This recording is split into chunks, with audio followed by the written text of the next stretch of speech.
Астарының ішкі кухнясы деген бөлімге өтейік. Енді бұл жерде бізде вау, күшті дүние болайын деп жатыр ғой. Жұмыс процесінен тікелей репортаж. Ертең Құдай қаласа сіздер осы рынокқа кіресіздер, осындай дүниемен айналысатын боласыздар. Өзіңіз либо продюсер болып, либо эксперт болып, осындай үлкен вебинарларды жасайтын боласыздар, бүкіл контакттарды береміз, кім күшті түсіреді вебинар, кім күшті түсірмейді деп, қай жерде, қай студияда түсіру керек, түсірмеу керек. Точно так же сіздер қазір түсінуіңіз керек та, қазір мен өстіп әдемі болып отырмын ғой, неде? Сіздердің көз алдарыңызда жалғыз өзім экранда, ал экранның ар жағында қараңыздар, қаншама адам жұмыс жасап жүр. Кеттік па, көрсетеміз ба? Давайте, ой, мен өзіне қызық қоп тұр. Мен отыра берейінші, и мен қазір отырамын да сіздерге бүкіл моменттерді бүйтіп түсіндіріп айтып өтем. Мен қараңыздар. Біздегі бірінші адам Бағжан. Мен көзіме қарап отқан осы ғой. Көзбен сөйлесіп отырмыз. Бағжан бізде генеральный директор. Бағжан немен айналысады? Бағжан ең бірінші өзінің жолын, тоже менің курсымнан бастаған.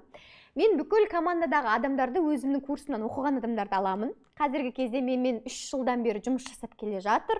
3 жылдық опыты бар. Кезінде просто SMM-мен бастаған. Но ары қарай мықты запустармен айналысып, менің командамда өскен жан. Мені Бағжан десем, ана жігітті көрсеткен қалай кетті? Бағжанды көрсетсеңізші. Ё-майо, тағы да бір момент, біз ақылдаспағымыз о, қалай көрсететіміз. Отырмысты мен шәй, мына жерде. Міне Бағжан туралы тағы не айтам? Тұрмыста емес депші. Жігіті жоқ деп отсаң. Бағжан қазіргі кезде онлайн мен жұмыс жасады ғой, ең бірінші. Онлайн жүріп, технически маман болып бастаған ғой. Доступты оқушыларға ашып беріп, оқушылардың сұрақтарына жауап беріп, қазір гендиректор кезінде Семейде оқитын еді, неде? Общий медицинада. Қазір енді әлі общий медицинада, білмеймін қалай совмещать етеді әйтеуір барлығын. 7-ші ма, 8-ші курс оқисың, қайт 7-ші курс па? 7-ші курс оқиды, представляете? Ё-майо. Вот осындай керемет біздің гендиректор. Тура мен алдыма қарап отыр. Одан кейін келесі, бізде көрініп тұр ма? Бізде мен өзім көріп тұрмын мына жерден. Аха. Одан кейін Айнұр екен мына жақта. Ой, Айнұрдың жақында тойы. Айнұрдың жақында тойы. Айнұрды өз қолымызбен ұзатайын деп жатырмыз. Айнұр бізде проект менеджер. Яғни проект менеджер полный осы біздің проекттегі бүкіл моменттерге жауапты. Ялып отыр ғой өзі. Бүкіл моменттерге жауапты. Осы запусктың ішінде, мысалы мен салдым ғой сендерге стористарды бүгін. Мен кайфовать етіп жүрмін, мен аяғымды аспанға көтеріп жатырмын деп. Вот мен үйтіп жүруімнің несі, ненің арқасы? Себебі менде выстроенная система. Выстроенная система. Бүкіл адамның өзінің жауапкершілігі бар. Мен бүкілін артынан жүгіріп жүрмеймін, олар мен артымнан жүгірмейді. Менің міндетім как эксперт өзімнің состояниемді реттеу, осы эфирді күшті қылып өткізіп беру. А бұл қыздардың міндеті бүкіл процесстерді от-до не қылу, күшті істеу. Бұлар да такой степени уже қазір күшті опыт жинап алған. Айнұр бүгін көйлек қарап жүрген өзіне, той көйлегін. Бұлар бұрында деген ужас. Даже қазір кішкене болып жатқан шығар, вебинардың моментінде бізде презентация жазылып жататын. Мен, например, 30-ші бетті айтып жатсам, анау 40-ші бет презентацияланып жататын. А қазір бұлар уже алдын ала дайындап, но не на 100%, конечно. И солай бүкіл процесстерді алдын ала құрастырып қояды. Чтобы, мына нәрсені түсінейікші, пожалуйста, запусктерде чтобы сен кайф сезінуің үшін, сенің еш нәрсе коллеядан выбить етпеуі үшін, сенде артыңда сеніп отыратын выстроенный система мен команда болуы керек. Қалай адамдар үстіп бүйтіп кайфовать етіп жүреді, үстіп отырады кайфпен, аспанға аяғын көтеріп жатады үйінде. Если мына жағында бірдеңе от жанып жатса, презентация дайын болмаса, вебинар жазылмаса, дұрыс па? А когда ты все это заранее продумываешь, когда ты застрахован, то сенде тревога жоқ. Біз андай тревожиться етпе, запусктар в легкости, запусктар в кайф деген бәрі ол қыртқан әңгіме. Если сенде ешқандай стратегия, система болмаса, сен запусктар в легкости ең сенің түбінде провал қалып кетеді, если честно. Понимаете? Келесі бізде, мен ана қызды танымайын деп отырсың. Ол кім? Қандай менеджер? Бөлі ұят болып қалды. Танымаймын деп айтқан. Оны бізде Айнұр біледі. Оны бізде полный опыға отдел продажа Айнұр жауап береді. Сол жақтағы біздің гүліміз, мен өзім қазір танысып отырмын, біздің менеджер. Қазір сіздерге жауап беріп, курсты алсам тез алшы жалмауыз деп айтатын осы қыз. Миын артық сұрақтармен ашытпай тез-тез тіркеліп алыңыздар. Одан кейін бізде Қарақат мен ассистентім. Как будто мен бір өткізейін деп атқан секілдім. Қарақат мен ассистентім, полный осы жердегі менің состоянием, ішуім, суым, кофем бәрі осы қыздың мойнында. Одан кейін бізде ана жақта Dead Inside болып Карина отыр. Карина, мына жерде жаман не айтайын ба, адамдар сіздерге. Бізде Карина кетіп жатыр. Каринамен қоштасып жатырмыз. Карина, соңғы моменттері жұмыс не қылып жатыр. Біз құдай қаласа Каринамен контрактымыз уже все соңына келіп жатыр. Каринамен 3 жылдай жұмыс жасадық. Анау қазір нелер, инфобизнесмендер, ой, мен өз-өзіңе авалам деп отса, бармайды ешқайсыңа. Карина хочет в свободное плавание, поэтому ешқандай эксперттерді менен басқа она не рассматривает. Мы с ней прощаемся, но очень классно, за 3 года поработали. И осылай қоштасу, конечно, ауыр, но күшті. Карина байғұс бүгін соңғы жұмыс күнін отработать еткен. Мен стористарым салып отыр. Каринаны көрсеткенде қандай сторис саласың? Карина, көрсетші. Мына менің телефоным ғой.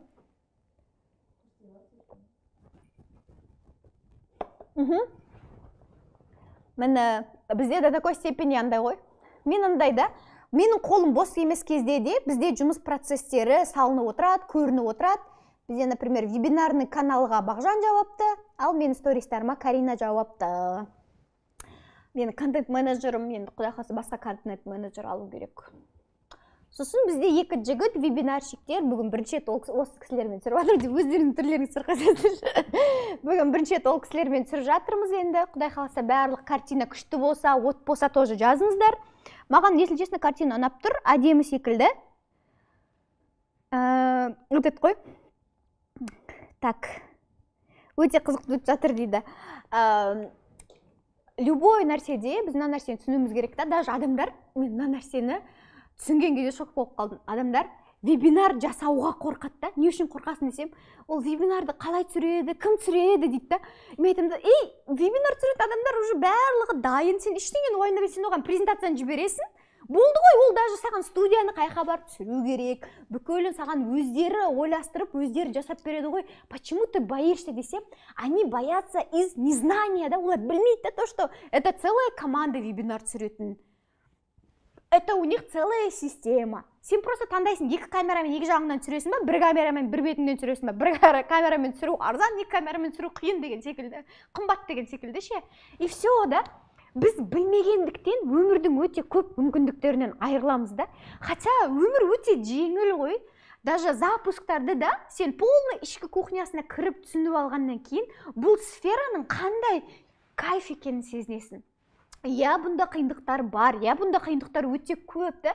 Но ол қиындықтардың бәрі стоит того, стоит соңындағы күшті нәтижені да. Сондықтан да, пожалуйста, от незнания біртүрлі болып жүрмеңіздер.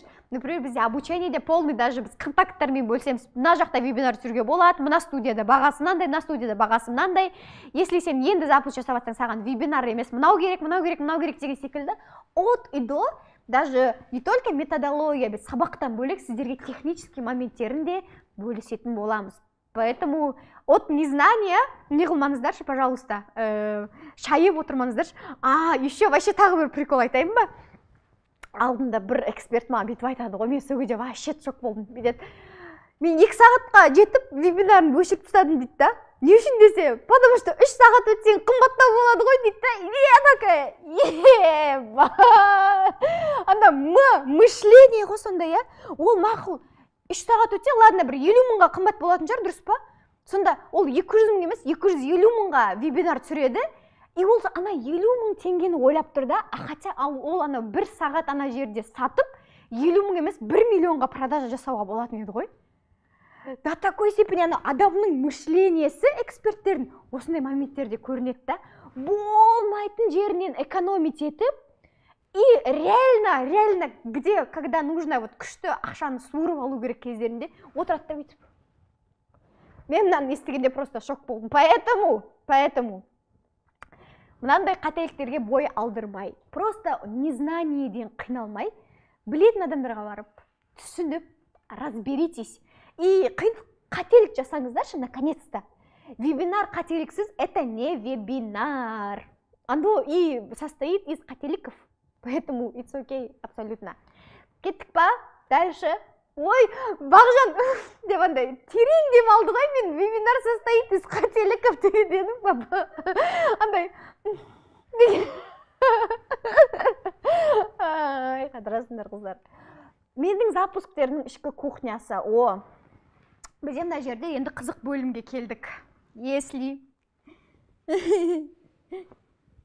мен де солай саяз ойланады екенмін, байқадым дейді. Вот, видите?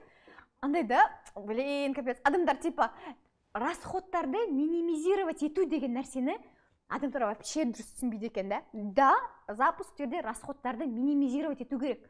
Но бізге реально ақша алып келетін расходтарды қалдырып, ақша алып келмей просто бізге там, андай да, гештальтымызды жабатын, сондай бір расходтар, миға кірмейтін и ақшаға соңында қалтаға әсер етпейтін расходтарды алып тастауымыз керек. Миш Шымкент 2023 мен курс аламын дейді ғой. Так, командаға жұмысқа алыңызшы дейді. Өте қиын ғой бұл. Бұл сұрақ өте қиын сұрақ деп ше. Бізде всегда вакансиялар бос негізі. И біз реально мықты мамандар таппаймыз ғой. Почему? Потому что инфобизға қазір келгендердің барлығы анау ауады теуіп, ақша тауып, жеңіл ақша дегенге үйреніп қалғанда, и никто не хочет работать. Никто не хочет работать. Біз осы нәрсеге таң қаламыз. Біз кураторлар іздедік қой ертең новый продуктқа. Вы думаете, мы сразу нашли? Нет, конечно. Адамдар сауатсыз, адамдар жұмыс жасауға дайын емес, адамдар инициативный емес. Біз инфобизді жеңіл дейміз да, но инфобизға келіп, ешкім бір жерін жыртып жұмыс жасағысы келмейді. А өйтіп сен жыртып жұмыс жасамасаң, сен, извини меня, сен кіре алмайсың да. А хотя всегда бізде, андай ғой, не только мені, біз любой экспертпен сөйлессем де, всегда то контент-менеджер керек, смысловик керек, ешкім смыслмен жұмыс жүргізбейді, ешкім смыслмен стористар саламайды деп жылап жүреді да эксперттер ше. Понимаете? Андай ғой, сіздер мына әлем, сіздер жұмыс таппай жүргендер, эксперттер мына әлем, новый мықты мамандар таппай жүргендер. И екеулеріңіздің араңыздағы мен күшті бір ключик болайыншы, қалай реально жұмыс жасау керек екенін көрсететін, и сосын барып қалай ұсыныс тастап мықты эксперттермен жұмыс жасау керек екенін көрсететін. Так, 100 миллиондық запуск стратегиясы. Біз мынаны по ходу неде ашамыз, я? Xmind-та.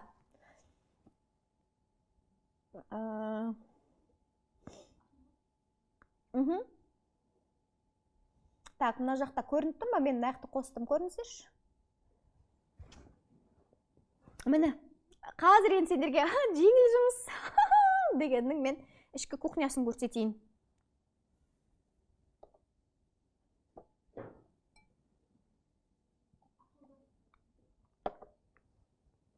Қараңыздар, бізде қазіргі кезде неше түрлі проекттер бар. Именно жеңіл жұмыстарыңыздың ішкі кухнясы қандай?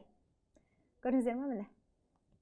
Бізде жеңіл жұмыс, вау, күшті, стористағы демалудың артында осындай жұмыстар атқарылады. Ең бірінші, міне, регистрация на веб. Просто вебинарға регистрацияның өзі мынандай моменттерден тұрады. Сайт, CRM-ға интеграция жасалып дайындалған, телеграм-канал, телеграм-каналдың контенті, обложкасы, регистрационный сайт, оның текстін Бағжан жазайды, дизайнын беріп жасайды. Инста-контент, оған жауапты Лаура, TikTok-контент, оған жауапты Карина, предзапистерге рассылка жіберу, Робқа и Айнұрға байланысты. Рассылка по всем каналам, Карина. Даже бір регистрацияға, бір вебқа регистрацияның өзі осындай моменттерден тұрады. И оны бізде әркім, командадағы әр мүше өзінің задачасы ретінде бөліп алады. И сол задачасын осы Xmind-қа кіретті, қарайды, жасайды, галочка ұрып отырады. Андай да, регистрация веб ашу деп қоя салмаймыз да. потому что сен егер сөйтіп қойып қоя салатын болсаң, ертең вебинарға регистрация ашылатын кезде бір жерің горет етеді да. Ей, телеграм каналға рассылка жібердің ба? Ей, тикток контент салдың ба? Салсай. Рассылка жібердің ба? При запистерге сен анкета бердің ба? Ананы үйттің ба? Мынаны бүйттің ба? Деген моменттер көп та көрдіңіздер ма? А біз осының барлығын заранее осылай прописывать етеміз. Киноны каналға салу міне бізде мына жерде мынау SMM маркетинг 4 деген проекттің майнд картасы, мен осымен бөлісіп отырмын сіздерге. И бұл жерде бізде главный инфоповод киномен ұстадық, вебинарға тіркелгендерге киноны бердік бір күнге. И міне сол кезде телеграм каналда прогрев отсылкалар жазу маркетингке қатысты, Бағжанға байланысты. Ертең, телеграмға контент сасайшы деп отырмаймыз да, бәрі заранее жазылады, дайындалады. Точно так же слив болмауын қадағалау Бағжанның задачасы. 13 күні прогрев на вебинар отзыв о фильме. Телеграм контент Бағжан, Инстаграм контент Лаура, рассылка бүкіл каналдарға Карина. И сонымен келесі міне енді вебинар. Қазір сіздер көріп отқан, например, мынандай картинка, осындай вебинарный картинка. Осының артында міне қараңыздар, енді қандай жұмыс тұрады. Міне презентация, SMM-ге қатысты контент, именно SMM-ге қатысты рабочий контент Бағжаннан, оның дизайнын жасайтын соңында дизайнер беріп, смысловой контент ол Лаурадан. Екеуміз Бағжандыкіміз отырып жазамыз, біз екеуміз смысловикпіз. Енді технический моменты қараңыздар қандай технический момент болады. Оның бүкіліне Айнұр жауапты. Документы загрузить, найти вторую кассу во время рассрочки. Даже сенің бір кассаң өшіп қалуы мүмкін ғой. Сол кезде отырмас үшін заранее бәрін дайындаймыз. Бизон оплата жасау, бизон настройка, интеграция, CRM-мен байланыстырып қою. Міне бизон настройка, музыка, обложка, текст в чате, название вебинара. Бүкілін заранее до вебинара жасалып қояды. Проверить сайты CRM, приготовить договор со студентами, после оплаты группа ссылкаларын дайындау. Бүкілі заранее дайындалады, и бүкіл тех моменттерге Айнұр жауапты. Келесі, офлайн келетін кейс табу, келісу, Каринаның міндеті, подарки, нандай берілет, нандай болады, ол қай кезде ойнатылады, кім оны сатып алады, кім оны ойнатады, қандай реквизиттер болады. Реквизиттерге, мысалы, бізде сол кезде Айша болған, Айша деген қыз, ол путевка, сыйлықтардың қорабы, шар, оформление, макбук, анау-мынау, бүкілі сол кезде заранее құрастырылады. Почему? Потому что если ол заранее құрастырылмаса, қазір мына жерде, например, торт алып келеді, бетін жағатын свеча жоқ, например, да? Все. Сол нәрсе, сол момент может меня выбить из колеи. Поэтому барлығы заранее құрастырылып, заранее дайындалып, и сол моментте форс-мажор болмас үшін, тағы бірдеңе болмас үшін, әркім өзінің міндетіне өте тыңғылықты қарау керек. Міне образ дайындау, Лаура стилист, макияжға жазу, курсқа сайт дайындау, продажа, контент, міне. Первое окно продажда не болады бізде. Телеграмда продажа болады, оған контентке Бағжан жауапты. Инстаға Лаура, продажа Рок пен Опы жауапты. Элза Results деген парақшаны Меруерт жүргізеді. Міне, после веба не істейміз біз. Телеграм контент, инста контент, путевка жолдама ойнату, Опы тексеру, телефония. Бүкіл. Второе окно продажда не істеледі. Дажим жасалғанда қалай дажим жасаймыз. Последний день доплаты, отбор новых кураторов, міне, объявление, собеседование, кім істейді, қалай істейді, Лаураға кезде сторисқа салады. Старт нового потока, міне осы. Міне мына жұмыстардың барлығы көзге көрінбейтін, бірақ бізге осындай деп күліп, ойнап жүретін, әдемі нені беретін, тревога алып тастайтын моменттер осы, міне. Көрдіңіздер ме? Міне, мына жақты қараңыздар енді әлі. Бағжанның міндеттері, Лаураның міндеті, міне қараңыздар. Лаура эксперт, мысалға, я. Менің міндеттерім контент жасау, смысловой бөліктерін жазу, вебинарда спикерлік ету, вебинарға образ дайындау. Бағжан, міне. Вебинардың сайтын тексттерін дайындау, телеграм каналдың контентін дайындау, презентациясын жазу, курс сайтын дайындау, киноны слив болмауын қадағалау, жаңа кураторларды отбор, обучение, собеседование, курстың методологиясы, береке тызы беру, ананың жұмысын қадағалау, чат-боттың тексттарын дайындау, Айнұр бүкіл вебинардың тех моменттері, Алижанмен келісу, студия бронь қою, реквизит, мобилограф, анау, мұнау. Көріңіздер ме? Міне мынандай. финансовый отчет жасау, бот подключить ету, Лаураның пейінен кассаларды ашып қою, ұмыт кетпес үшін бүкіл моменттер үстіп алдын ала жазылады. И просто сол моментте галочка қойылып, жасалған жұмыстар кете береді. Міне. Берік дизайнердің жұмысы, регистрационный сайт жасау, макеттерді жасау, курс сайтын дайындау, вебинардың презентациясын дайындау, коммерческое предложение дайындау, чек-лист дизайнын жасау, срочный заказдар жасау, роб обучение өткізу, продажа кезінде дажим, күнде отчет беріп отыру, Карина вебинарға келетін кейстермен келісу, вебинар күні Лаураның сторисін жүргізу, TikTok контент жасау, рассылка жасау, кейстерді упаковкалау. Видите? Осылай задачалар бөлініп, осылай жұмыс атқарылғанның арқасында демалып, кайфовать етіп жүруге болады. Понимаете? Кім өзінің нелерін, бізде еще мынау сіздерге андай ғой, просто бұл организационный моменттермен и вебинардың мына бөлігі да. А енді менің стористарымның смысловой контенті, менің стористарымның первое окно продаж жасалынатын прогревтер, второе окно продажда жасалатын, вебинарға прогрев кезінде жасалатын стористер, оның бәрінің отдельный бөлек карталары бар. Представляете? А кто так работает еще? Так, ну-ка, не деген еңбек дейді. Ема, бұлай қарасаң қиын сияқты дейді. Айтып тұрмын жаңа, білмеген адамға бәрі қиын.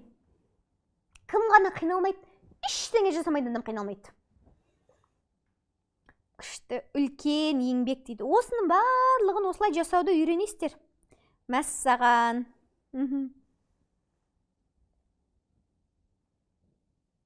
Осылай бәрін жүйелеп үйренсең күшті екен дейді. Конечно, конечно. Жүйе болмаса, шашылып қаласыздар ғой, шашылып.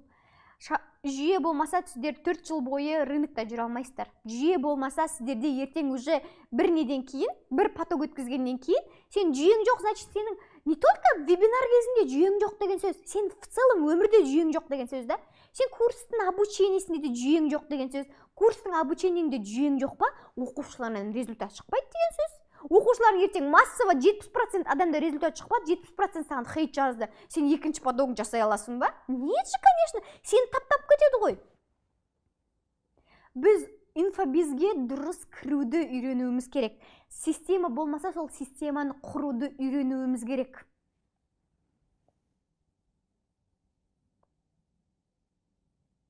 Жүйе деген осы екен, аңқау ментор мені кем дейді. Андай ғой, бір менторство оқып, екінші менторствода өзі ментор болып жүргендер қайдасыңдар деген ғой. Осының бәрін өзіңіз жүйелейсіз ба дейді. Бұл жерде үлкен команданың жұмысы. Система күшті. Бізде системаны, конечно, ол баста менен құрылады. Мен қандай боламын, мен соған сай адамдарды өзімнің жаныма жинаймын. Бүкіл менің команда мүшелерім, менің команда курстарымда оқыған, и ол кісілер менің қалай жұмыс жасайтынымды, біздің курстың ішкі кухнясын бәрін білет, и тура сол системаны келіп үйреніп, сол системамен бірге жұмыс жасайды. Если біз новый нәрселер енгізетін болсақ, бірге отырып, ақылдасып, сол нәрселерді енгіземіз. Да, мы не идеальные, но у нас очень классные результаты, из-за этого мы всегда дамудың үстіндеміз да, бір жерде тұрып қалу деген нәрсе жоқ та.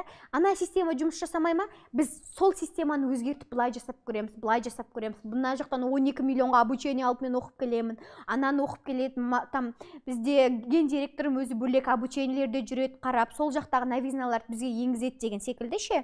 Поэтому осылай айына миллион тауып сіз құсап вебинар өткізу берсін. Конечно, это жандай ғой, бір арман емес қой. Ол кәдімгі күнделікті еңбекпен келетін түбіндегі жол.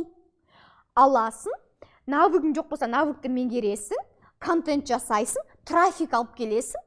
И все, сенде трафик бар, сен өзіңнің продуктыңды жасадың, вебинар өтесің. Бұл кәдімгі жұмыс. Сен типа, андай ғой, бір конкурстан өтіп, сені фильмға шақыратын болса, актриса ретінде, сен бұл жақта вебинар өткізу үшін сен ешқандай конкурстан өтпейсің, ты сама решаешь, проводить тебе вебинары, когда проводить, с кем проводить, қанша адаммен проводить. Сонда менторлар дұрыс үйретпеген ба жүйені? Көп менторлардың өзінде ешқандай жүйе жоқ қой. Ментор деген нәрсе, знаете, просто ана нәрсе бар да.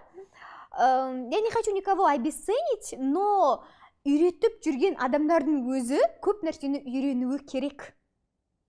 Понимаете?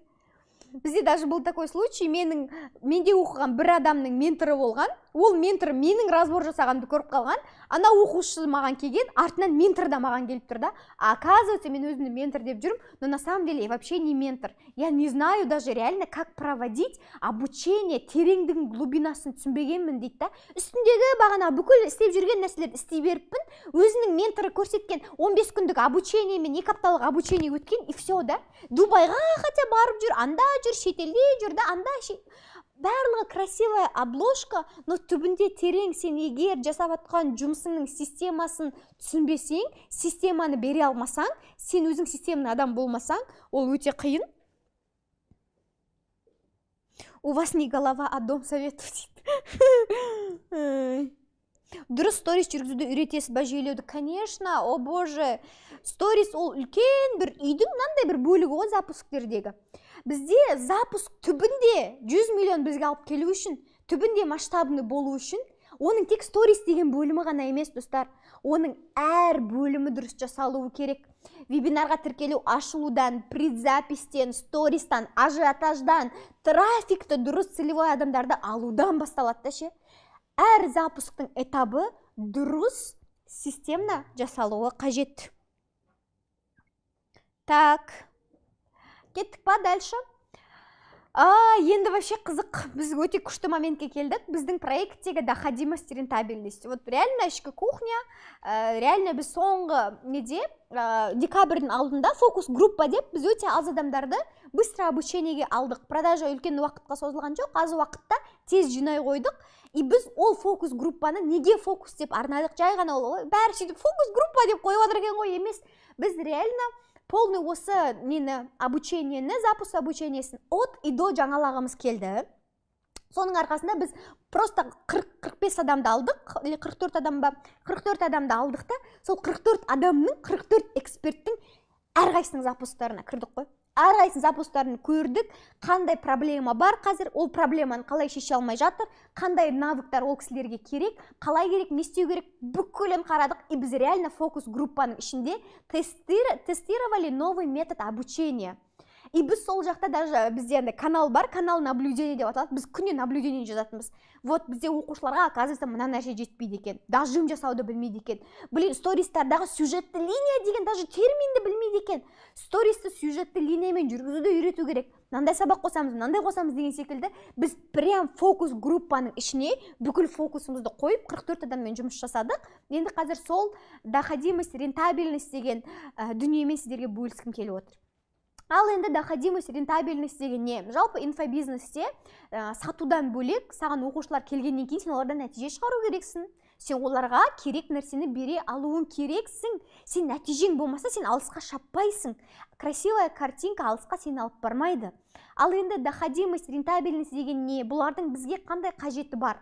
Ең бірінші доходимость деген ол сенің курсыңды, обучениеңді аяғына дейін көрген, соңына дейін белсенді болған оқушылардың саны. Доходимость кім соңына дейін жетті? Доход. Ал рентабельность деген ол курс барысында именно уже сенің курсыңнан кейін табыс тапқан, нәтиже көрсеткен оқушылар саны. Олардың нәтижелері ақшамен өлшенеді. Енді аналитика, яғни доходимость, рентабельность есептеу, ол запускың соңғы этабы да ше. Бізде адамдар продажа моментіне дейін өте үлкен фокус қояды да, ары қарай обучениені өту, аналитика жасау, оқушылардан результат шығару дегенге бүйтіп пока до свидания дей салады да ше. Оларға қарамайды ол жағына. А осы ең үлкен қателік. Неге? Себебі егер сен аналитика жасамайтын болсаң, сен эксперт емессің. Сен қалай өзіңді экспертпін дейсің? Если сенен қанша оқушылардың нәтиже шығаратынын білмесең, оқушыларың саған риза ма, риза емес па, сенің реально метод обучениең оларға төлеген ақшаларына сай болды ма, болмады ма білмесең. Бізде, к сожалению, это очень сильно хромает. Аналитика арқылы біз оқушылардың неше проценті нәтижеге жеткенін қараймыз. Олардың нәтиже шығармауына не себеп болғанын зерттейміз. Бізден қателік кетті ма, контент жетіспеді ма, қолдау жетіспеді ма, не үшін адамдардан нәтиже шықпағанын біз білуіміз керек. Келесі потокта қандай методикалар қолдануға болатынын ойластырасыз. и А точка мен Б точкаларын салыстырамыз. Қандай болып келді, қандай болып шықты. Чтобы сіздің ұйқыңыз тыныш болуы үшін. Жалпы мына нәрсені айтқым келеді андай да. Егер о дүние болмаса, қазіргі дүние ғана болса, мен айтатын едім де ше, мынандай өмір жолын таңдаңдар деп ше. Осы өмірде ғана сен кайфпен жүретін болсаң, білгеніңді істейтін болсаң, ол рахат емес па? Іш, же, тұр, ойна, күл да, оның артында сұрау жоқ. Но нам, мұсылмандарға, невыгодно только осы күнімізді ғана ойлау. Почему? Потому что бізде арғы дүние бар ғой, біз ана жақта жауап береміз ғой. То же самое. Қазір қаншама адам осы күнмен ғана өмір сүріп жүр ғой, олар арғы күнін ойламайды да ғой. И то же самое инфобизнесмендерде, олар мына күндерін, продажа моментін, қанша ақша кассаға түсетінін ғана ойлайды да. Ары қарай күл болмасаң бүл бол деп отыра береді да. Ал хейт деген нәрсе, ал сенің курсыңа недовольны адамдардың қарғысы, адамдардың ақысы деген негіз нәрсе бар да. Сен осы нәрселерді ұмытып кететін болсаң, сен мошенниктер үшін ондай нәрсе керек емес та, олар и так они мошенники да. Но если сенде ұят болатын болса, арғы күннен сенің түбінде ұйқың тыныш болған қаласаң, сен түбінде запусктан оқушыларына нәтиже шығарып, кеткен қателікті дұрыстауың керек. Идеальный обучение жоқ. Но идеальностьқа жеткізуге тырысатын адамдар бар. И сол адамдар только жыл сайын өсе береді. Аналитика жасамайтын эксперт, ол эксперт емес. Себебі сенің запускыңның үнемі сәтті болуы тікелей продуктыңның сапасына байланысты. Если это вообще ужасный дешевый продукт, то оны адамдар екінші рет сатып алмайды. Сарафанка деген дүние бар. Ертең мен біреудің обучениесін алдым, мен бір недовольный клиент артынан 10 недовольный отзыв жібереді. А бір довольный клиент артынан 10 түрлі саған жаңа клиент алып келеді да, мақтайды ол сен. И сенің продуктың ужасный болса, сен қаншалықты жерден күшті инфоповод жаса, қаншалықты жерден күшті прогресс жаса, бәрін алда сула да. Но сенің түбіндегі стратегияң дұрыс емес да. Потому что у тебя продукт просто ужасный, и он адамдар өтпейді. Адамдар ақымақ емес қой. И ертең возврат жасап, отырасың жылап, сонымен соттасып, или адамдар саған нәтиже үшін келеді да. Адамдар саған точка Б үшін келеді. Точка Б-ні олар сенен көре алды. Саған үлкен үміт сен оларға үлкен үміт сыйладың, олар саған сеніп келді да. Сенің қолыңда өте үлкен қару бар, адамдардың сенімі деген. И сен сол адамдардың сенімін аяққа таптайсың ба?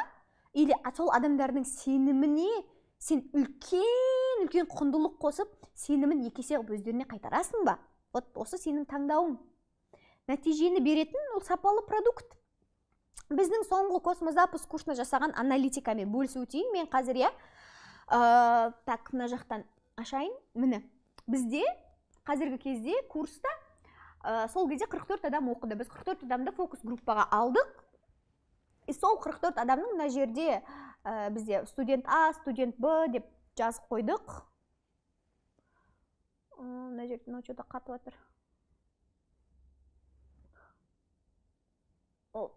Мына жердің өзінде қате болып көрініп тұр, ана жақта вообще дұрыс емес көрініп тұр ау деймін.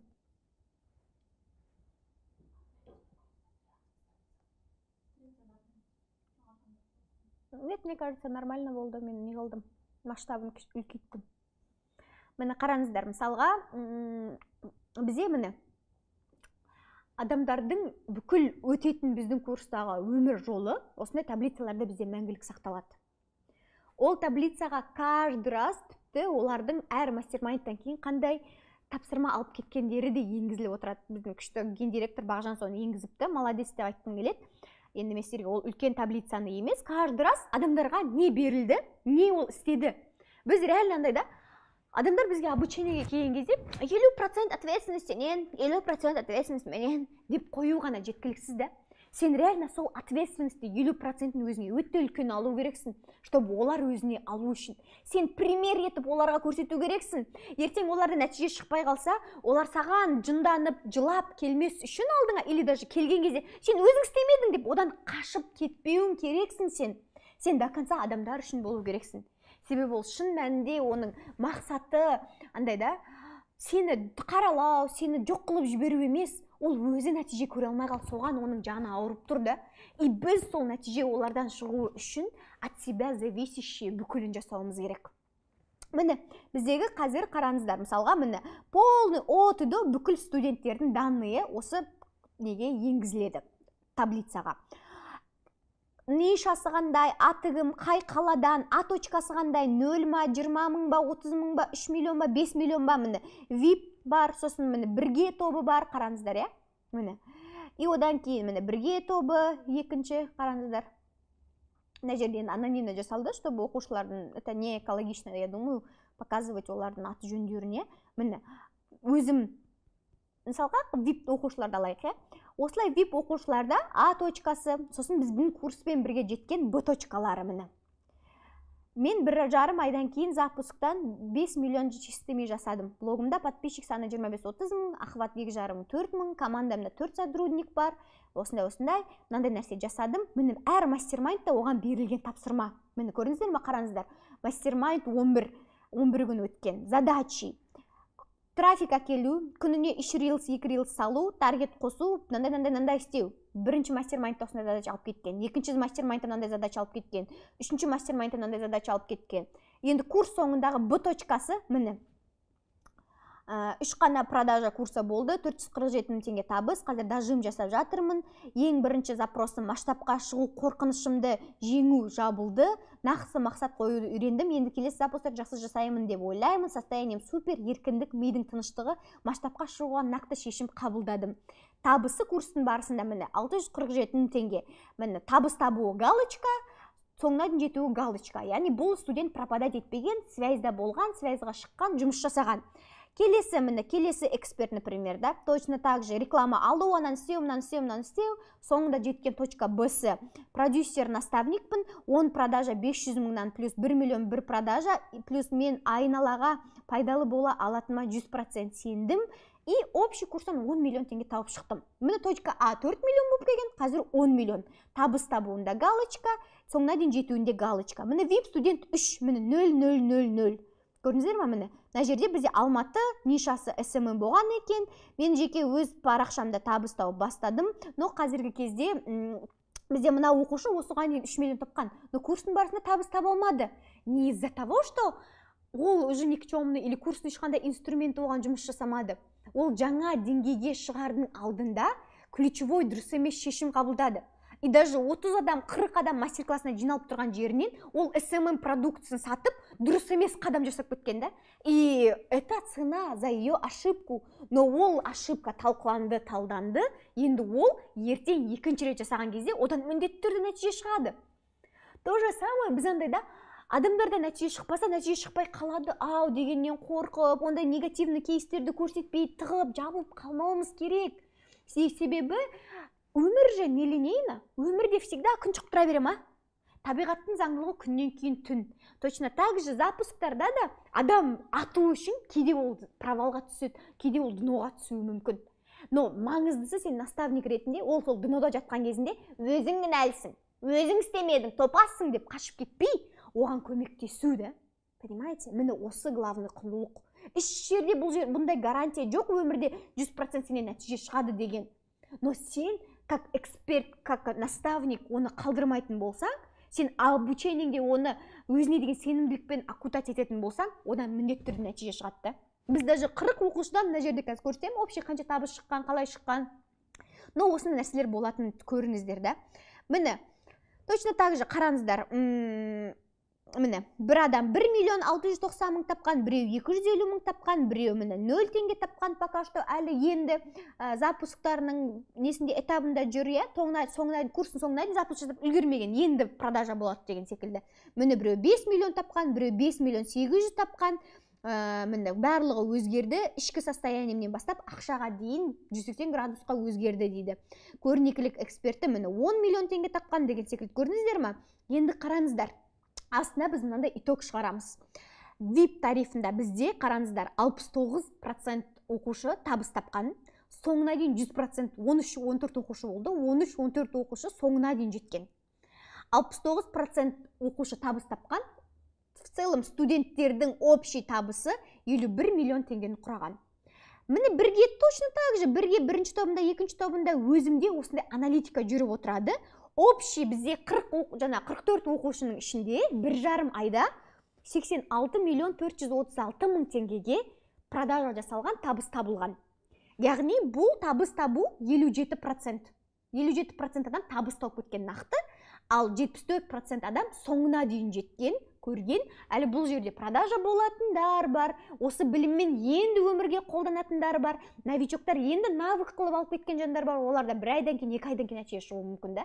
Дәл 1,5 айдан кейін міне осындай нәтиже, 74% рентабельность, доходимость и 57% рентабельность. 57% оқушы реально общий табыс тауып, өзіне керек, өзінің қойған запросын алып кеткен. Міне то же самое, мына жерде жайлап қараңыздар, міне бірге бірінші топта міне 24,870,000 общий табыс шыққан. Міне ол деген сөз, 24 миллион табыс, міне мына жерде қараңыздар, еще мына жерде көруге болады. 87% бізде 8 оқушы болған общий бірге тобында бірінші топта, оның 7-еуі табыс тапқан, ол 87%, и тоже 7-еуі соңына дейін жеткен. Бір оқушы, ол полный, басынан бастап оған вообще курс керек болмаған, оказывается, ол өзі үшін алған, ол соңына дейін сосын барып өзім көрем, мені просто не беспокойте деп кетуі де мүмкін. Это абсолютно нормально, но біз олардан хабар алуымыз керек та. Сен тимесең, мен тимей, курсты алдым ба, досты аштым ба, болды, бітті емес та, понимаете? Вот то же самое келесі мысалға бірге екінші топ. Міне бірге екінші топ. Мына жерде қараңыздар, мына бәрін ашып оқи беруге болады ғой. Мына бәрі оқушылардыңқы. Бізде міне келесі топ, келесі біргенің екінші тобы, ода 8 оқушы, общий, міне 4 адам табыс тапқан, общий 1,240,000. Бұл жақта новичоктар өте көп жиналып қалған бұл группаға. 4-еуі табыс тапқан, міне біреуінде 750,000 запуск в процессе, еще ол процесте тұр әлі. 750,000, ол обязательно там 1 миллионға, там 1,5 миллионға, біз білмейміз ғой, енді жетуі мүмкін да. В процессе міне 100,000 теңге тапқан, біреу 310,000 теңге тапқан, біреулері енді мысалға өтет болып отыр да. Запустардың ішіне кіріп, енді запускке дайындалып жатыр деген сөз. Міне өзім тарифі. Бізде өзім тарифінде вообще ешқандай кері байланыс жоқ, вообще ештеңе жоқ. Ол жақта өзім атайтып тұрғанда адамдар өздері оқиды, өздері содан нәтиже шығарады. Өзім тарифінің өзінде қараңыздар, 9,310,000-ға продажа болған. Просто өзім тарифінде жүріп адамдар осындай результат шығарған. 14 оқушының үшеуі, жаңағыдай 3 оқушының табысы 9,310,000 құраған, ал 14 оқушының 8-і соңына дейін жеткен, курсты ашқан, курстың сабақтарын өткен и қараған. Бізде міне мысалға мына жерде 7 миллион теңгеге мына жерде бір продажа болыпты. Міне өзім блог дамытумен айналысқан, 7 миллион теңге там өзінің курс барысынан наставничествосын сатқан, армандап келген өзімнің авторлық алғашқы үлкен курсымды бастадым. Мартта продажа ашамын дейді. Міне мартта жасайды запускты, например, қиналмай сатуды үйрендім, ақшамен ойламауды, ниетті бастан дұрыс қоюды үйрендім. Табысым 7 миллион. Міне. То же самое, мен астында 1 миллион, мысалы, курстан результат супер, запросым шешілді, өзімнің курстарыма мықты методологиясын құрып үйрендім, нақты өзімнің курсымды жүйелеп алдым. Осыған дейін ол мұғалім курсқа дейінгі табысым 500,000, курстан кейін 1 миллион болды. Запросым өзімнің курстарыма прогресс жасап үйрену.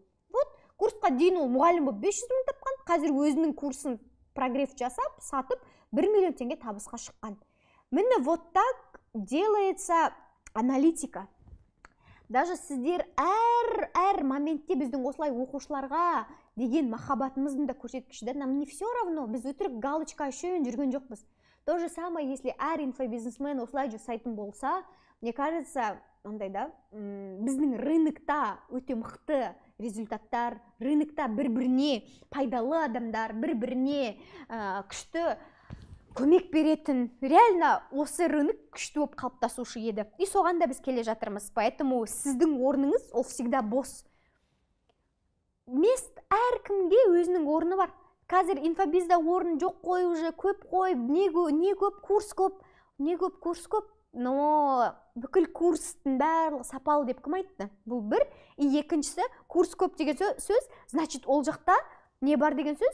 Сұраныс бар деген сөз. Где конкуренция большая, там рынок большой деген сөз. Сондықтан да бұл рынокқа кіруге қорықпаңыздар.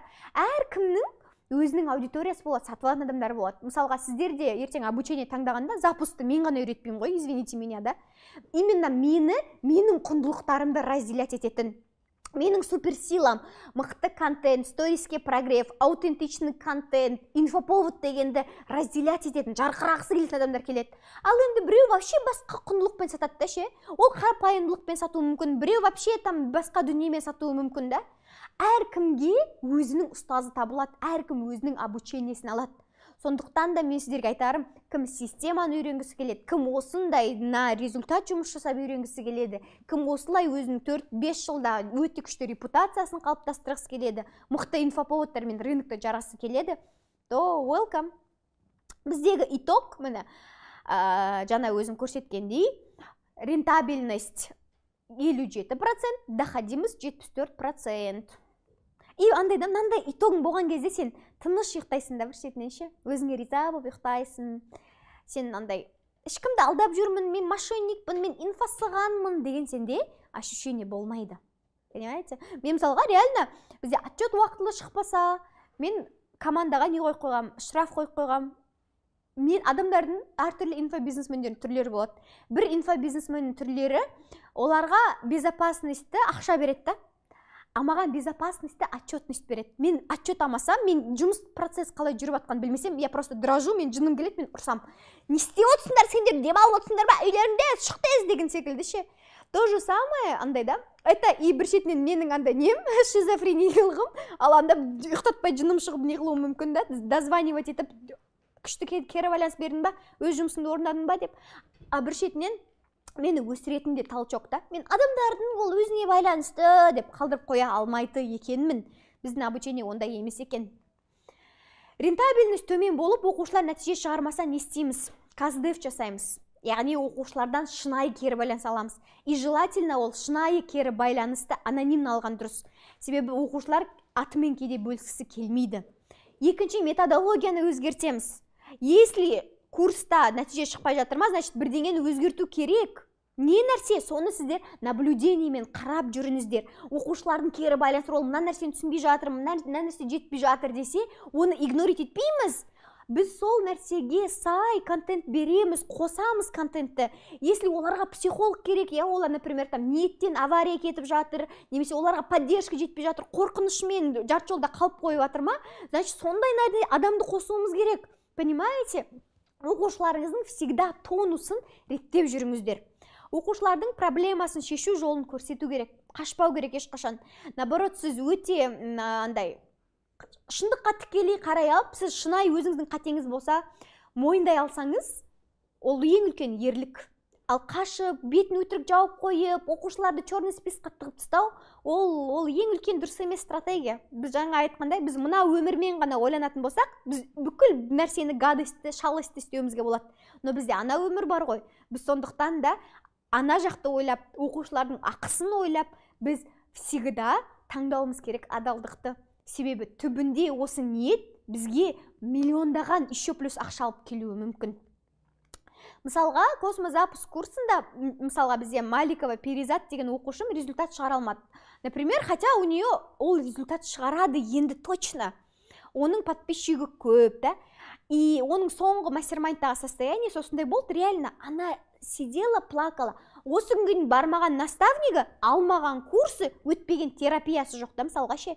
И сол кезде оның нәтиже шығара алмауының түбіне біз глубинаға копать еттік, реально.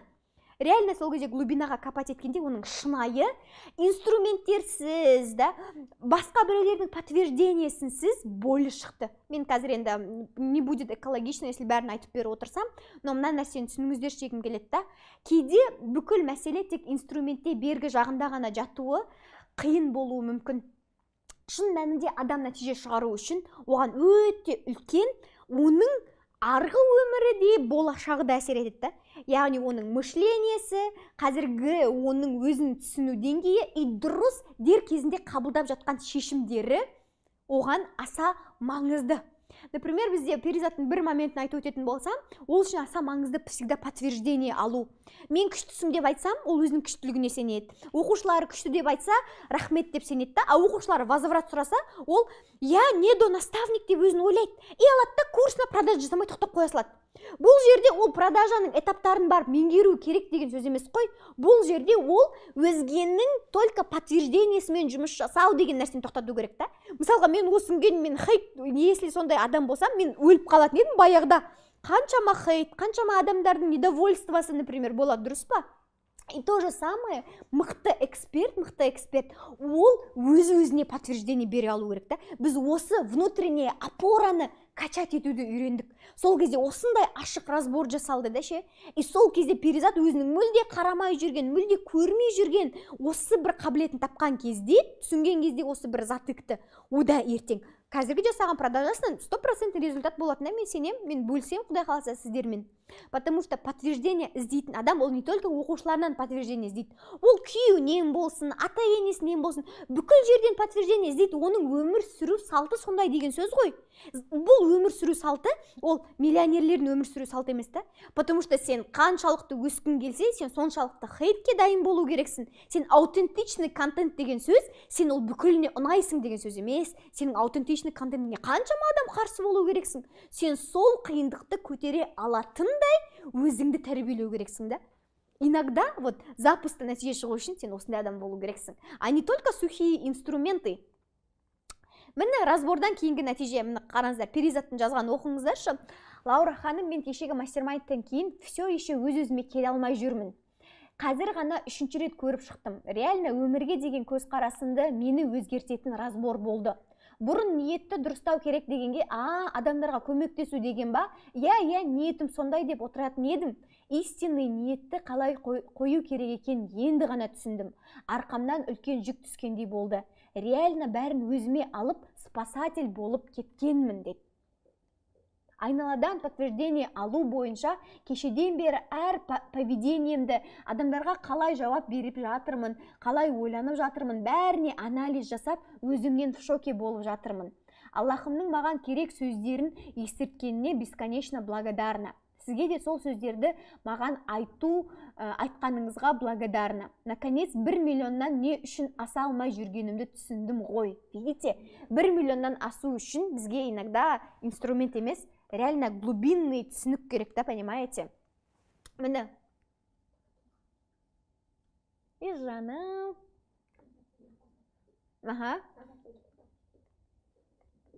О, мына көкемдердің презентациялары дайын емес қой, значит. Дарсын тырыстым қарсайды. Презентация енді қосылады дейді. Шақыра берейін ба Тұнық ханымды? Қазір мен сіздерге осында ортаға өзімнің соңғы запуск курсында фокус группада бізде оқып шыққан. Қазіргі кезде мен реально тұлға ретінде өзіне ғашық ете алған студент Тұнық ханымды осында шақырғым келеді. Тұнық ханым, қалайсыз? Рахмет, жаным. Сіздің каждый раз маған гүл әкелесіз ғой, білесіз ба? Блин, я очень благодарна. Көп рахмет, это очень приятно. Андай ғой, маған күйеуім уже соңғы 3 ретте де айта береді, сен всегда гүлмен келесің деп. Еще мен сол айтқаннан кейін маған всегда беретін бір адам ғой деп ойланамын да. Бүгін де бергеніңізге үлкен рахмет, очень приятно. Мен бұны сіздің маған деген мейіріміңіз деп көрем, түсінем. Алланың сізге деген мейірімі. Рахмет көп. Тұнық ханым, ну что, давайте поговорим честно. Мен енді қазір сізден отырып, курсты мақтауыңызды, тағы бір нәрсені сұрағым келмейді. Мен сізден шынайы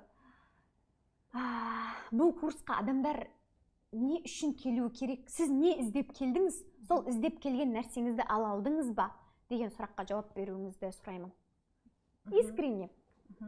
Барлықтарыңызға қайырлы күн. Есімім Тұнық болады. Осы космозапусқа Лаура ханымға келген кезде есімде 23:59-да төлем жасаған болатым. Тура сол кезде мен Лаура ханымға жаздым. Лаура ханым, мен қатысқым келіп тұр. Бірақ именно бұл жердегі менің мақсатым, ойлаңыздаршы, барлығы ақша деп жүреді ғой. Сол жердегі өзіме таңғаламын да, менің мақсатым ақша емес, Аллахқа мені жақындататын білім болса деген да. Сол кезде именно Лаура ханымға түсіп тұр ғой, Алланың қалауымен да менің таңдауым. Лаура ханымға жазам. Лаура ханым, мен осы сіздің біліміңізді алғым келеді. На самом деле 750 мың теңгелік білім емес, мен 5 миллион теңгелік сіздің наставничествоңызға келген. Потому что Лаура ханымның өзіне қарап беретіні көп адам екенін білуге болады да. Сөйлегенін не, жаңағы именно стористарының өзін, просто тегін стористарының өзінен қаншама беретін ақпараты бар екенін білдім. Менен кішкентай ғой, қаншама 7-8 жас. Соның өзінде де мен білдім Лаура ханымнан мен керек өзіме білімді ала алатынымды. Сол үшін жаздым. Примерно 11:30 кезі. Сөйтіп Лаура ханым маған өзі жауап берді. Еще өзі айтады да, мен негізі көп адамдарға өзім жауап бермеймін, но турасы жазған кезде мен жауап беріп қалғанмын дейді да. Сөйтіп 1 минут аудио жазып жібереді да. Сосын 1 минуттық аудиосы просто шешім қабылдауыма менің әсер етеді ғой. Ойлаңыздаршы, 1 минутта адам өмірін өзгертуге деген өзінің Б точкасына жеткісі келетіндігі мақсаты бар ғой. Соған деген шешімді қабылдауға 1 минут қана жеткілікті екен. Мен 1 минут Лаура ханымның несін естимін, аудиосын, сосын все деймін да, продажа жабылайын деп жатыр. 23:59-да төлем жасаймын мен. Ойлаңыздаршы, чегім бар болатын, прям Лаура ханымға не істеген. 23:59-да мен төлем жасаймын, и мен 1 минуттан кейін уже продажа жабылады. Все, ешкімді алмаймыз дейді Лаура ханым. Лаура ханымға мен жазам. Лаура ханым, мен келудегі мақсатым, мен сізге ақша деп келіп отырған жоқпын деймін. Мен білмеймін, сондай сіз тартып тұрсыз, Аллахқа жақындататын білім іздеп келіп жатырмын деймін да мен. Осы жолы қатты 2024-те өзімді іздеп жатырмын, мен Аллахқа жақындағым келеді деп солай келем. Сосын Лаура ханым күледі да, қашан адамдар мені Аллахқа жақындататын адам ретінде келетін болған деп та. Но самом деле, знаете, бастапқы кезде мен ниетім қандай болды? Мен просто запуск барысында космос запуск барысында 1,5 айдың ішінде өзім қандай білім қажет, соны алып шығамын ғой. Сөйтіп менде запуск болып жатады. Запусктың соңғы күндері менде андай жылап жүретін едім ғой. Состояние мына жаққа түсіп кеткен. Состояние құлап кеткен, жылап жүрмін. Сосын бір күні алдында не күні болды ғой, пайғамбарымыз саллаллаху алейхи уассаламның неге Алламен тілдескен күні. Атын ұмытып тұрмын. Миғраж түнінде мен отырамын да ойланамын, неге мен состоянием құлап кетті. Мен именно Лаура ханымға қандай ниетпен келдім деп ойлаймын да. Мен ниетім ақша емес еді ғой. Сен қандай ниетпен келдім деп бүйтіп ойланып отырамын да. На самом деле менің ниетім Аллахқа жақындау еді ғой. Но космос запуск барысында мен прям шынымен де Лаура ханымның қанша мастер-майнды бар, Бағжан ханымның өткізген мастер-майндтары бар. Сол кезде мен түсіндім, мен қандай ниетпен келдім, сол ниетіме жетіп жатырмын ғой деген нәрсе болды. Ал мен сондай ниетпен келгенде Лаура ханым просто ана жақта продажа өзі болып жатты да. Просто мен Аллахқа жақындататын білім іздеп келдім. Білмеймін енді, Аллахқа жақындататын білім дегенде көп жағдайда ұстаздарды іздейміз ғой біз. Но именно мен Лаура ханымға келген кезде сол керек нәрсемді айттым да. Миғраж түні кәдімгідей мен осознанный өте үлкен нәрсені түсіндім. И ертесінде Лаура ханыммен мастер-майнд болады, сол кезде мен бәрін айтамын. Осознанно мен өте үлкен нәрсені түсіндім. На самом деле мен сіздің запускыңызға қандай ниетпен келдім, мен сол ниетке жеттім. Все, осы нәрсе үшін рахмет. Мен даже бұл нәрсе үшін, осы осознанный нәрсені түсіну үшін мен 1 миллион беруге де дайын едім деймін да. И адам қандай ниетпен келеді, сол ниетіне мен жететініне уже 100% даже 500% деп айта аламын. Көзіміз жетті, иә. Сондай ниетпен келген кезде просто состояние құлап жатыр ма, басқа болып жатыр ма, артыңда құлап қалсаң Аллахта қала тұр, уже білесің. И продажалар просто болып жатады. Уже продажаға бас ауыртпайсың. Болып жатыр ма, болса да, болмаса да нормально. Қабылдайсың уже да. И сіз вебинар өттіңіз, өміріңізде алғаш рет. Алғаш рет, айта алмаймын, алғаш рет ойлаңыздар. Осы космос запуск барысында 1,5 ай бойы мені Бағжан ханым сүйреп жүрді ғой. Тұнық ханым не істеп жатсыз? Енді Бағжан ханымға ризамын бар ғой. Шаш жерде қатты рахмет айтқым келеді ол кісіге. Бағжан ханым біздің VIP куратор болды ғой. Алсаңыздар тек қана VIP алыңыз, басқа немес VIP алыңыздар. Бағжан ханым прям 1 ай бойы Тұнық ханым не істеп жатсыз күндеріңізде? Қандай жаңалық болып отырсың? Даже кейде жазуға ұяламын. Өйткені тапсырмасын орындамағанмын да, ұяламшы кейде жауап бермей қалсам, сұрақ бергісін жоқ қой. Сосын не болса да жауабу керек, сұрағына тапсырмасын орындау керек деген нәрсе оянады да. 1 ай бойы Бағжан ханым сүйреп жүріп, сіздің арқаңызда енді командаңызға ризамын Лаура ханым. Мен прям бар ғой, Аллахтан сұрадым, Аллахым, мен Лаура ханым сияқты командам болса ғой деп сұрағансың ғой. Иә, именно Бағжан ханым сияқты мен не болса деп. В общем, сұрадым, мен дұғамда жүрсіз Бағжан ханым. Вот, вообще, ризамын шынымен де ше, мына жерде андай өтірік бір кейіп таныту не емес, реально алдым, значит алдым деген нәрсе да. Вебинарыңыз қалай өтті? Вебинарым просто енді айта алмайым бар ғой, риза болып кеттім ғой. Вебинарда просто Аллахқа тәуекел. Қалай сізге келдім? Аллахқа тәуекел етіп бардым. Просто Бағжан ханым айтты, Тон ханым Аллахқа тәуекел етіңізші. Просто өзіңізге қатты сенбеңіз деп ше. Сонымен солай бардым. Просто мощный өтті. Алғашқы вебинар мен даже ондай кері байланыс күткен жоқпын. Датаға кері байланыс жазғанда 50-60 жастағы апайлар маған Тұнық ханым біздің көзімізді ашатын білім бердіңіз деді ғой. Мен вообще шокпын ғой, өйтіп айтқан кезде мотивация беріп жатсыз деп. Енді ана жерде прям тойып шыққансың ғой сондай нәрселерге. Алғаш рет просто ойлаңыздар, мен осы уақытқа дейін жай ғана 4-5 миллион ғана оборот жасап жүрдім ғой. Алғаш рет мен осылай запуск жасап, запуск деген не екен сол кезде миыма кірді ғой, осы курс барысында. Потом уже мен запуск жасадым да. Вебинар жасадым бірінші рет. Мен даже андай қорқып Бағжан ханымға айтам, жасамай қойын ба деп, жазайын деп ойлаймыншы. Сосын Бағжан ханым ұрсып береді. Артқа қайтуға жол жоқ, все тек қана алдыға деген нәрсе ғана болды. И Аллаға шүкір, алғашқы вебинарымды осы курс барысында мен жасап шыққаным өте қатты қуанамын, Аллаға шүкір. Супер. Кәдімгідей вебинар деген өте бір үлкен жаңа деңгей екен ғой, оказывается. Масштабыңыздың деңгейі ғой, иә? Солай масштабтың деңгейі екен ғой, соған сол кезде көзім жетті. Сондай жағдайлар болды. Супер. Андайда шын мәнінде курсқа сіздер қандай ниетпен келесіздер? Тура сол ниетпен сыналасыз, и тура сол ниетті түбінде сіз нәтижелі болып кетесіз сол ниеттен. Например, сыналасыз дегенде, мысалға, Тұнық ханымда о басында ниет Аллаға жақындау болып тұр ғой, через это обучение. Она не знает как, ол просто сол нәрсені сезді, сол жүрегінің лүпілімен кете берді да. И өзі сол состояние дегенді ұмытып, ниетті ұмытып жүргенде бұл құлайды ғой, короче. Сондай болды. Жылап болды, короче. И содан кейін өзінің қайтадан о бастаған ниетін еске алған кезде, сол нәрсеге жақындаған кезде, все, и вебинар, и продажи, даже вебинарына қатты особо презентациясында дайын болмаған, Аллахым саған сен тапсырдым деген да бара берген, е? Солай бардым ғой. Знаете, презентацияны сол күні именно 10 минут қалған кезде ана презентация жасайтын қызым аяқтап береді. Басын ғана көргем, аяқ жағында не бар екен білмеймін. Классика бәрі жетеді. Бар ғой. Отырып екеуміз 2 смайлпен не айтатынымызды бір күні отырып жасап алдық. И болды. Сол бойынша маған презентация жасап берген. Мен даже аяқ ортасы бастапқы бір 10-15-20 бетін ғана көрген шығарым. Аяқ жағын білмеймін ғой презентациям. Дайындалмаған, ойлаңыздар. Топ, Аллахым дедім да, саған тәуекел еттім. Саған тәуекел етіп тұрған қолыңды жерге қалдырмашы дедім да.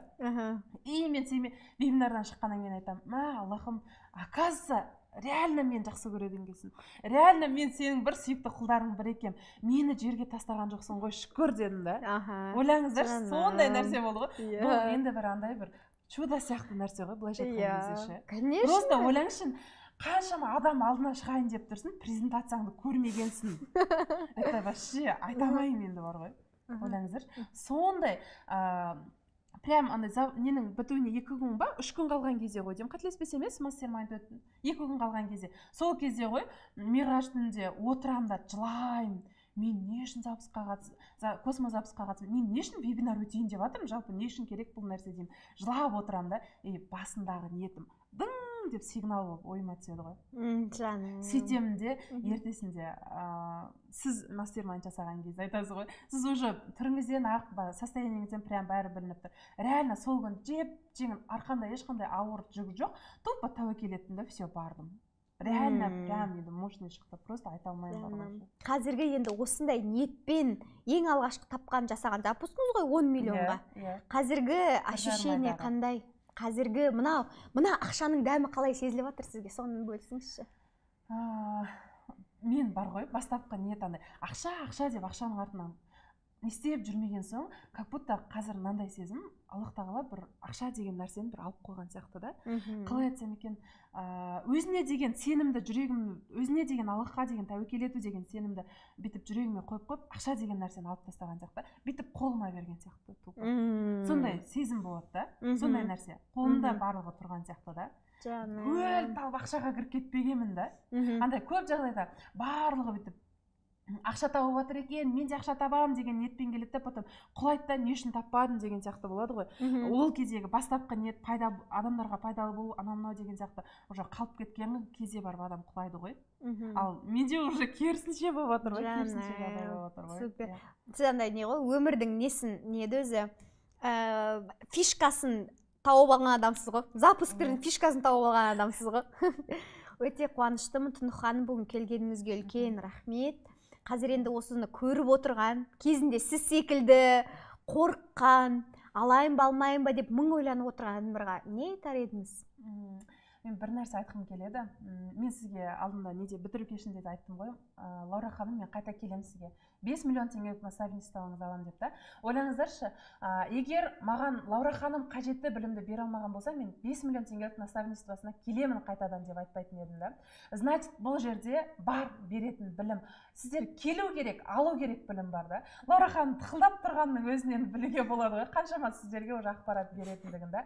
Реально құнды барлық, даже платформадағы сабақтардың өзін айтпағанда, бұлай мастермайнд, күнделікті тікелей эфирлер, барлығы енді осы уақытқа дейін қанша неге қатыстым ғой, курстарға миллион 300 мың теңгелік алып жүрмін ғой, но бұншалықты дәрежеде менде кері байланыс болмаған. Мен прям андай тікелей эфирлерден уже андай болып кеткен ғой, мә күнде тікелей эфир ма деген уже жалығы болып кеткен. Мыналар не информация бере береді деп па? Уже андай ғой, каждый мастермайндтан ойбай, взрыв мозга, миым шашылып жатыр деген инсайтпен шығасың да, ертесі тағы тікелей эфир көріп тұрады, қалды үлгермейсің ғой да. Бұл бір күнгі тікелей эфирді көрмей қойыншы, ана кеше алған білімді мен бүгін қорытуым керек деген инсайт болып та, кеше алған білімді қорытып алайыншы деген да. Күнделікті тікелей эфир мастермайндтардан даты просто енді до и после өзгереді ғой, просто өмірлеріңіз. Келуге барлығыңызға кеңес беремін. Просто ойланбаңызшы, Аллахқа тәуекел етіңіздер. Андай ғой, қазір именно Лаура ханым Космо запускына келуге сезім келіп тұр ма барлықтарыңызға? Просто келіп тұрған сезімді жауып тастамаңыздар. Сол сезімді жауып тастаған кезде сіздерде выгорание, депрессияға түсіп кеттім, бүйтіп қалдым, сөйтіп қалдым деген сияқты нәрселер сол кезде болады. Потому что сізге салған қалаудың өзін Аллах тағала салып тұр. Аллах тағала қалау салмаса, сіз мына жерде отырмайтын едіңіз да. Адамдар көп сөйлейді ғой, мен үй қалаймын, анау қалаймын, мынау қалаймын. На самом деле біз қалай алмаймыз. Аллах қалағаннан кейін бізге сезім салады да. Сізге сезім келіп тұр ма Космо запусқа қатысу деген, сізге реально қатысу керек. Просто келген сезімді жауып тастамаңыздар деген келеді. О, жаным, көп рахмет сізге. Сізге де рахмет. Мен келем тағы да сізге. Құдай қаласа, иә. Ең қайырлы әдемі жолмен қайтадан жолығуды тілеймін. Сіз уже менің даже студентіміз, уже коллегамсыз деп айтқым келеді. Шын мәнінде горжусь вами. Үлкен рахмет сіздің жолдасыңызға, сізді осылай қолдағанына, сізбен бірге келгеніне, сізге бүгін осы жерге келіп, осы бір сезімдеріңізбен бөліскеніңізге. Шын мәнінде жаратушы қазір қарап отырған қаншама адамға сізді де көрсетуді таңдаған ғой. Сондықтан да үлкен рахмет. Көп рахмет, мен сізді өте жақсы көрем. Шығарып саламын. Сау болыңыз, көп рахмет. Ой, надан кейін мен не сатайын сендерге, не сатайын, ештеңе сатудың қажет жоқ қой. Осындай искренне, осындай жүрегі шын мәнінде кең, шын мәнінде нәтижеге жету жолында ниетін дұрыстай алған адамды көрген кезде менде сіздерге бір ғана айтатын нәрсе пайда болады. Сіздер де, пожалуйста, осылай таза болуға, үйренсеңіздер, білсеңіздер, көрсеңіздер, алғыста болуға, өмірге артығымен беруге тырысыңыздар. Сол кезде өмір сіздерге де артығымен береді. Тұнық ханымда о басынан маған сол кезде Лаура ханым, маған ақша керек емес, мен ақша табу үшін келе жатқан жоқпын, но менде осындай запрос, көмектесе аласыз ба дейді ғой. И мен тұрып голосовоймен жауап бере салам. Просто на лайте, на расслабоне. И содан кейін міне осындай нәтиже. Мұнда бір шүкір, ол менің арқам демеймін, бұл жай ғана менің себепкерлігім. Бұл үлкен жаратушының ең бірінші қалағаны. Мен шын мәнінде өзім әлі прикол ұстаймын. Қашыннан бір адамдардың запросы Алла болса, Аллах тағала мені көрсететін болған, это же уровень деп өзім қаттандай. Үлкен жауапкершіліктің менде бар екенін білемін да. Сондықтан да шын мәнінде қазір бізде осы полностью обновленный курсқа продажа ашылған кезде сразу просто осы бүгінгі бағамен тіркеліп алыңыздар дегім келеді. Себебі бұл баға ең төмен баға. Бұдан кейін бұл баға еш жерде болмайды. Блокта мен бұл бағамен сатпаймын. мен 00-де продажа жабам дейм ба, мен 23:59-да кейін 00-де реально жабам. Мен мынау болады дейм ба, ол реально болады. Мынау болмайды дейм ба, ол реально болмайды. Поэтому тут андай по-свойски бірдеңе, шірдеңе деген нәрсе жоқ та. Сондықтан да я хочу, чтобы каждый человек знал это, и каждый человек сразу өзінің сезімдеріне не ұстамай, не еді өзі андай, сомнение ұстамай келгенін қалаймын. Енді оқушыларымызға жасалған анализден түйгеніміз, инструментті бәрі біледі да, бәрі сол инструментті қолданып әрекетін жасайды. Біреуінің қолынан келсе, екіншісіне нәтиже жоқ. Неге? Себебі дело в мышлении, дело в принятии решений. Адам өзінің мышлениясінен отталкиваться етіп, соңғы шешімді қабылдайды. Шешім курсқа бару, бармау. Шешім бір нәрсені айту ұнамаса или айтпау. Дәл сол біздің соңында жасаған, қабылдаған шешімдеріміз түбінде бізден либо провал, либо реально нәтиже шығатынын көрсетеді.